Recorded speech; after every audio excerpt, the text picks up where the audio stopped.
Hello everyone, আজকের টপিকে সবাইকে অনেক অনেক স্বাগত। আজ আমরা আলোচনা করব পার্সোনাল ইন্টারভিউতে কী কী প্রশ্ন জিজ্ঞাসা করা হয়। আজকের এই পার্টে আমরা শুধুমাত্র 5টা কোয়েশ্চেন নিয়ে আলোচনা করব, কারণ সব প্রশ্ন একসাথে আলোচনা করতে গেলে ভিডিওটা আমাদের অনেক বেশি বড় হয়ে যাবে। তো ভিডিও শুরু করার আগে অবশ্যই চ্যানেলটিকে সাবস্ক্রাইব করে পাশে থাকা বেল আইকন প্রেস করে দেবেন আর অল বাটনটা অন করে দেবেন, যাতে আমি ভিডিও আপলোড করার সাথে সাথে আপনাদের কাছে নোটিফিকেশন চলে যায়। তো চলুন ভিডিও শুরু করা যাক। ইংরেজিটা আমাদের কাছে যতই খারাপ লাগুক না কেন, ইংরেজিতে কিন্তু আমাদের দক্ষ হওয়া ছাড়া আর কোনো উপায় নেই, কারণ শিক্ষা জীবন থেকে কর্মজীবন সবখানে ইংরেজিতে দক্ষতার উপর বিশেষ গুরুত্ব দেওয়া হয়। বিশেষ করে চাকরিতে ইন্টারভিউ দিতে গেলে বেশিরভাগ কথাবার্তা আজকাল ইংরেজিতে হয়ে থাকে। তাই আপনার যদি ইংরেজিতে কথা চালিয়ে যাওয়ার মতো দক্ষতা না থাকে, তাহলে চাকরি পাওয়াটা আপনার জন্য অক্সিজেন সিলিন্ডার ছাড়া এভারেস্ট জয় করার মতোই শক্ত ব্যাপার। শুধুমাত্র ইন্টারভিউ প্রশ্নোত্তর ইংরেজিতে হবে এই কারণেই অনেকে ইন্টারভিউ দিতে যান না। আবার ইন্টারভিউ দিতে গেলেও আত্মবিশ্বাসের অভাবে ভালো ফলই করতে পারেন না। এই সমস্যা থেকে বাঁচার জন্য আপনার দরকার যথাযথ প্রস্তুতি। তাহলে কি কি বিষয়ে খেয়াল রাখতে হবে আপনাকে, এই ভিডিওতে আমরা জানতে চলেছি কিছু কোয়ালিটি ইন্টারভিউ প্রশ্ন ও তার উত্তর। যে জায়গাতেই আপনি ইন্টারভিউ দিতে যান না কেন, কিছু সাধারণ প্রশ্নের সম্মুখীন তো আপনাকে হতেই হবে। তাই সেই সব প্রশ্নের উত্তর তৈরি করে রাখাটাই বুদ্ধিমানের কাজ। তো এখন আমরা জেনে নেব আমাদেরকে প্রথমে কি কি প্রশ্ন করা হবে। তো আমাদের ফার্স্ট কোশ্চেন হচ্ছে tell something about yourself, অর্থাৎ নিজের সম্পর্কে কিছু বলুন ইংরাজিতে। এই প্রশ্নটা সবার আগে করা হয়, কিন্তু মনে রাখবেন আপনি স্কুল কলেজে মাইসেলফ নামে যে প্যারাগ্রাফটা লিখে এসেছেন ইংরেজিতে, এক্ষেত্রে কিন্তু আপনার উত্তরটা একদমই সেরকম হবে না। আমি আপনাকে বলবো যে আপনার উত্তরটা কেমন হবে। আমি একটা কাল্পনিক নাম ইউজ করে বলে দিচ্ছি, আপনারা আপনাদের নাম ইউজ করবেন। আপনি যদি একজন ছেলে হয়ে থাকেন তাহলে আপনার আনসার হবে hello sirs and madam, I am Anshu Karmakar, I am an engineering graduate, I am really an energetic person and self-starter.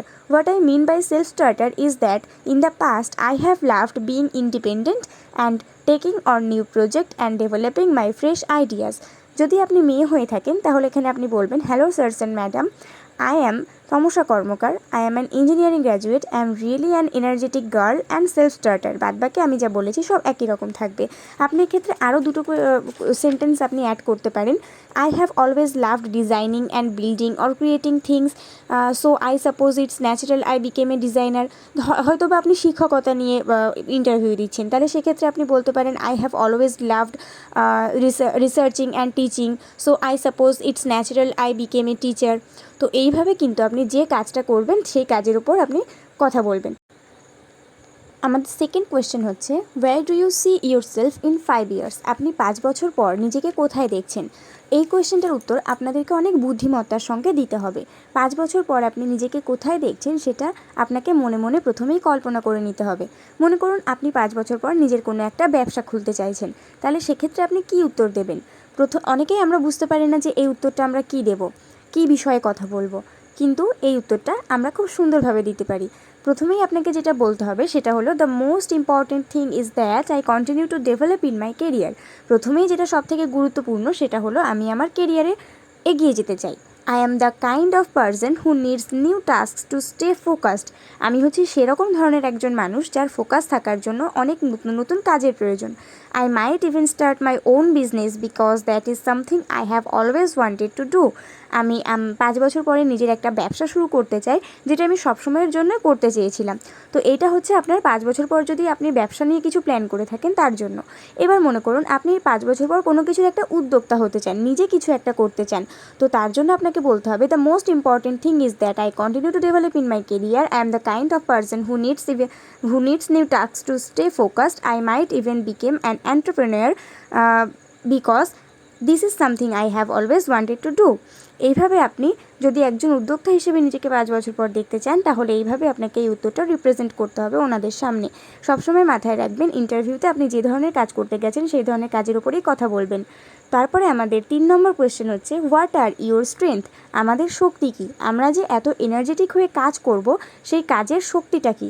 আমরা অনেক সময় এই প্রশ্নটা আমাদেরকে হঠাৎ করে জিজ্ঞাসা করা হয়, তখন আমরা বুঝতেই পারি না যে আমরা আমাদের কোন দিকটা নিয়ে আলোচনা করব, আমাদের মধ্যে ঠিক কী ধরনের এবিলিটি আছে, আমরা কোন স্কিলটা নিয়ে আগে কথা বলবো। তো এক্ষেত্রে আপনাদেরকে মাথায় রাখতে হবে আপনি যে ধরনের চাকরির ইন্টারভিউ দিতে গেছেন, হোক না সেটা সফটওয়্যার কোম্পানি বা কোনো শিক্ষকতার পেশা বা কোনো ডিফেন্স লাইনে, আপনি যেখানেই চাকরির ইন্টারভিউ দিতে যান না কেন, সেই বিষয়ের ওপরে আমি আপনাকে 3টে সেন্টেন্স বলে দিচ্ছি।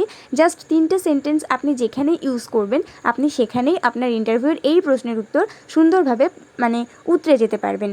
তো এক্ষেত্রে আপনি কোন 3টে সেন্টেন্সকে কাজে লাগাতে পারেন। আপনাকে যখনই প্রশ্নটা করা হবে তখনই আপনি ফার্স্ট সেন্টেন্স বলবেন I am very good at working in teams. আমি টিমের সঙ্গে কাজ করতে খুব ভালো পারি।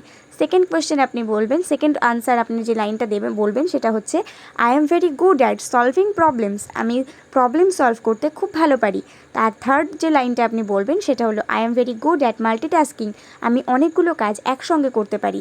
তো এই যে তিনটে সেন্টেন্স আপনি শুনলেন, যেটা আমি এক্ষুনি বললাম, এই তিনটে সেন্টেন্স আপনি ডিফেন্স লাইনে বলতে পারেন, শিক্ষকতার পেশাতে বলতে পারেন, এমনকি সফটওয়্যার কোম্পানিতেও বলতে পারেন, কোনো অসুবিধে নেই। তারপরে আমরা চলে আসবো আমাদের 4 নম্বর প্রশ্নে, হোয়াটস ইয়োর গ্রেটেস্ট উইকনেস? আমাদের দুর্বলতাটা কী? আমরা নিজেরাই ঠিক বুঝতে পারি না যে আমাদের দুর্বলতাটা কী, কারণ আমাদের মধ্যে কোনো এবিলিটি থাকলেও সেটাকে আমাদের দুর্বলতা বলে মনে হয়। আসলেই আমরা আমাদের প্রতি কোনো কনফিডেন্স পাই না। খুব কম সংখ্যক মানুষই আছেন যারা নিজেদের প্রতি কনফিডেন্স নিয়ে কাজ করতে পারেন, আর খুব কম সংখ্যক মানুষই আছেন যারা খুব বেশি সংখ্যক মানুষ আছেন যারা নিজেদের প্রতি কোনো কনফিডেন্সই পান না। যে কাজেই যান না কেন তারা মনে করেন এই কাজটা আমার দ্বারা হবে না। কিন্তু এরকম কখনোই ভাববেন না, নিজের মধ্যে সবসময় কনফিডেন্স নিয়ে আসবেন। চাকরির ইন্টারভিউ হোক বা জীবনের যে কোনো পরীক্ষা, আপনাকে সবসময় কনফিডেন্স রাখতে হবে যে আপনি এই পরীক্ষায় ঠিকই পাশ করবেন। তাহলেই দেখবেন আপনার যে পরীক্ষাটা সামনে আপনি দিচ্ছেন সেই পরীক্ষাটাতে আপনি অনেক ভালো রেজাল্ট করেছেন। তো চলুন আমরা এই প্রশ্নের উত্তর কিভাবে আমরা ইন্টারভিউয়ারদেরকে দিতে পারি সেটা আমরা ভালো করে জেনে নিই। তো এক্ষেত্রে একটা সেন্টেন্সে আপনি এই উত্তরটা দিতে পারেন, I suppose I can be a bit careless at times. অথবা আপনি বলতে পারেন I suppose I also can be a bit careless at times and I often be a bit forgetful. আপনি বলতে পারেন যে আমি মাঝে মাঝে অমনোযোগী হয়ে যাই, আমি ইনঅ্যাটেন্টিভ হয়ে যাই এবং আমি অনেক জিনিস ভুলে যাই। কখনোই হিউজ প্রবলেমগুলো নিয়ে নিজের দুর্বলতা প্রকাশ করবেন না। ছোটো ছোটো সমস্যাগুলো, স্টুডেন্ট লাইফে যে সমস্ত সমস্যা আপনার ছিল সেগুলোই দেবেন। তো এবার আমরা চলে আসবো আমাদের 5 number question, why did you leave your last job? যদি আপনি আগে কোনো সংস্থাতে কাজ করতেন এবং সেটা ছেড়ে দিয়ে এই অন্য কোনো বর্তমান চাকরিতে আসতে চাইছেন, তাহলে কিন্তু আপনাকে এই প্রশ্নটা অবশ্যই করা হবে যে আপনি কেন আপনার আগের চাকরিটা ছেড়ে দিলেন এবং এই চাকরিতে আসতে চাইছেন। তো আগের চাকরিটা আপনি কেন ছাড়লেন এটার অনেক কারণ হতে পারে। আপনার মানি প্রবলেম হতে পারে, হয়তো যে টাকাটা আপনি সেই চাকরি থেকে পেতেন সেটাতে আপনার শখ পূরণ হচ্ছিল না। কিন্তু আপনাকে যখন এই প্রশ্নটা করা হবে তখন কিন্তু আপনি মানি প্রবলেম বা বাজেট প্রবলেমকে বড় করে দেখাতে পারবেন না। আপনাকে এমন একটাভাবে নিজেকে রিপ্রেজেন্ট করতে হবে যাতে আপনি নতুন নতুন চ্যালেঞ্জ খুঁজছেন, আপনি কাজ করতে প্রচণ্ড ভালোবাসেন। তো আপনি কি বলতে পারেন, I am looking for a new challenge, I have been with my current company for 2 years now and do not find the work as interesting as I once did, so I have decided to leave the last job. আমি নতুন নতুন challenge খুঁজছি এবং আমার last job অতটা interesting ছিল না, আমি 2 বছর ধরে কাজ করেছি, অতটা ইন্টারেস্টেড মনে হয়নি। এইভাবে আপনি নিজের উত্তর সাজাতে পারেন। তো আজকে আমরা এই সমস্ত কোয়েশ্চেনগুলোই আলোচনা করলাম। নেক্সট পার্টে আমরা আরও বাকি সমস্ত কোয়েশ্চেনগুলো আলোচনা করে নেব। তাই আপনাদেরকে কিন্তু অবশ্যই নেক্সট পার্টের জন্য অপেক্ষা করতে হবে। তাই অবশ্যই নেক্সট পার্টে সবার সঙ্গে দেখা হবে। ততক্ষণ পর্যন্ত সুস্থ থাকবে।